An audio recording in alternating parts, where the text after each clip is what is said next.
సరే ఏదైనా కానీ ఇప్పుడు మనం ఆ నీళ్ళని వాడుకోవాలంటే ఇప్పుడు ఈ మేధావులందరికీ నేను ఒక సవాల్ విసురుతున్నా.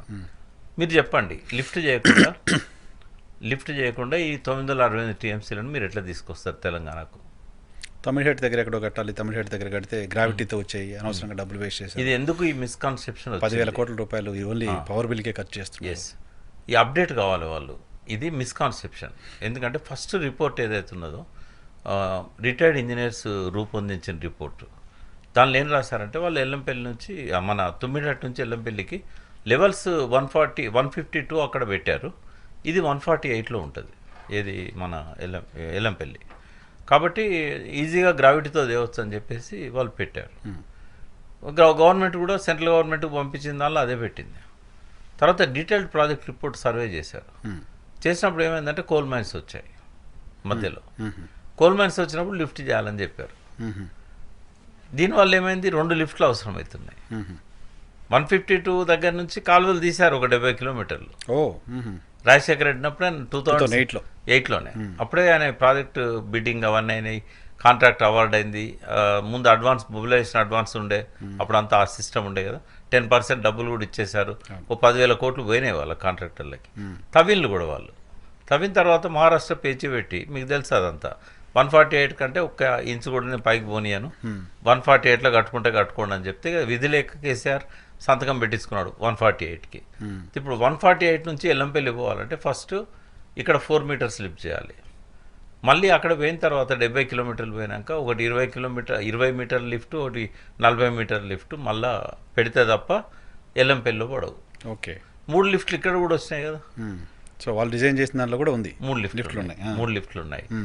నయనాల గోవర్ధన్ ఏమంటారంటే 152 కాలువలు ఉన్నాయి కదా, వాటిని ఇంకా 4 మీటర్లు కిందికి లోతు చేయాలి. లోతు చేస్తే 148 లెవెల్కి అంతాయి. కాబట్టి గ్రావిటీతో డైరెక్ట్ ఇక్కడికి వస్తాయని మరి అక్కడ పెద్ద రిజర్వాయర్ క్రియేట్ చేసి మళ్ళీ 2 లిఫ్ట్లు పెట్టాలి.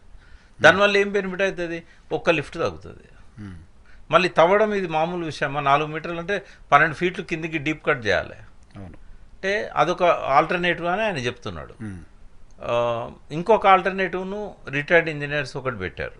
ఏంటిది ఆల్టర్నేటివ్? వేమనపల్లి దగ్గర పీసీ ఘోష్ గారు కూడా దాని మీద కామెంట్ చేశారు. వేమనపల్లి అనేది ఎక్కడ ఉంటుంది? నెన్నెల అనే ఒక ప్రాజెక్ట్ ఉంది, చాలా కిందికి తుమ్మిడిహట్టు నుంచి, అంటే ఆల్మోస్ట్ కొద్దిగా పైన అన్నట్టు, ప్రాణహిత కాళేశ్వరానికి కొంచెం పైన.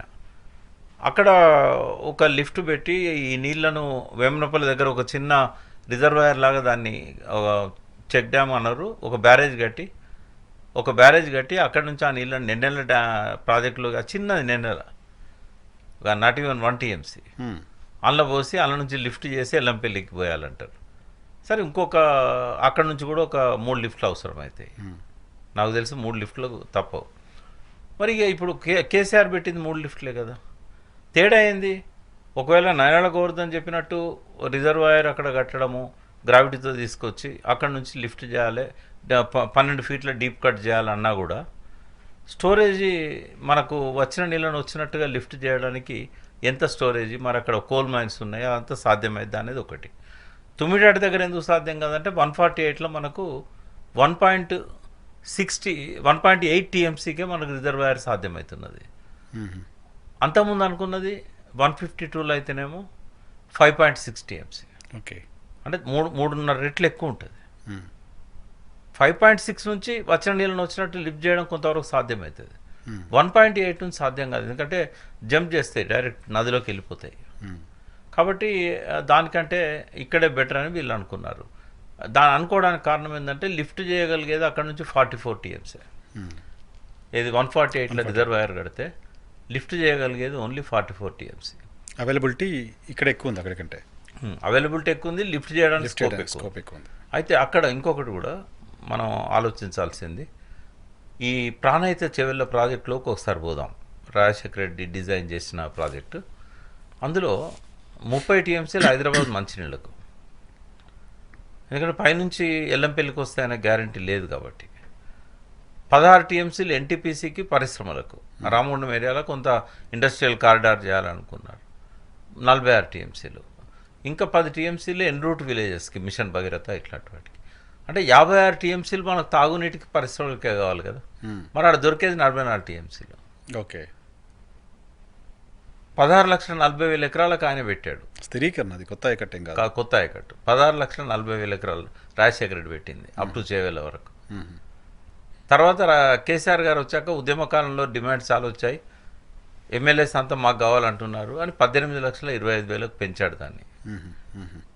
తర్వాత స్థిరీకరణ 18,75,000 ఎకరాలు 37 లక్షలకు పోయింది. శ్రీరామ్ సాగర్ ఆయకట్టు అంతా స్థిరీకరణ జరిగిపోయింది అంతా. నాట్ ఓన్లీ శ్రీరామ్ సాగర్, సింగూరులో 40,000 ఎకరాలకు ప్రొవిజన్ ఉంది. నిజాం సాగర్ 2,31,000 ఎకరాలు. దాంతోపాటుగా గుత్ప అలీ సాగర్ ఎప్పుడు నీళ్ళు వస్తలేవు, వాటి కింద ఆయకట్టు. వాటితో పాటుగా upper Maneru, flood flow canal, Sriram Sagar first phase, second phase and flood flow canal, ఇవన్నీ కలిపితే 18,75,000 ఎకరాలు. వాస్తవంగా తుమ్మిడి దగ్గర బ్యారేజ్ కడితే ఒక్క ఎకరానికి కూడా లేవు, అన్ని ఇటుకే అయిపోతాయి పరిశ్రమలకు. హైదరాబాద్కి దాన్ని కూడా సరిపోవు. 44 టీఎంసీలే, 56 అవసరం. మళ్ళీ లేవాపరేట్ లాసెస్ ఉంటాయి. అవును కదా. అంటే ఇది వాళ్ళకి అర్థం కావాలి. కాదు ఇవి సరే వాళ్ళకి అర్థం కావడం ఓకే, మీరు చాలా సందర్భాల్లో మాట్లాడారు, అది విన్నాను నేను. పీసీ ఘోష్ ఎందుకు మరి ఆయన అసలు ప్రాజెక్టు డిజైన్ తప్పన్నారు, ఇంజనీర్లు చెప్పింది కాకుండా కేసీఆర్ డిజైన్ చేశారన్నారు. జనానికి అర్థమయ్యే భాషలో చెప్పనా, కోదండరాంకు ప్రజల మీద ప్రేమ ఉంది, జీవితం అంతా ప్రజల కోసం త్యాగం చేసిన వ్యక్తి. జయప్రకాష్ నారాయణ ప్రజల కోసం ఐఏఎస్ కూడా వదిలేసుకొని వచ్చాడు. ఆకునూరు మురళి కూడా చిన్నప్పటి నుంచి తటమోసిన కుటుంబం నుంచి వచ్చి ప్రజలు అంటే ప్రేమ ఉన్న వ్యక్తి. వాళ్ళకి అర్థం కానప్పుడు ఎక్కడో బెంగాల్లో పుట్టి ఎక్కడో సుప్రీంకోర్టులో ప్రాక్టీస్ చేసి ఏనాడు ఇరిగేషన్ ప్రాజెక్టుల మీద కేసులు కూడా ఆయన పర్సూ చేయలేదు, టెక్నికల్ నాలెడ్జ్ లేదు. నాకు వద్దురా బాబు ఇది అంటే కూడా బలవంతంగా ఆయన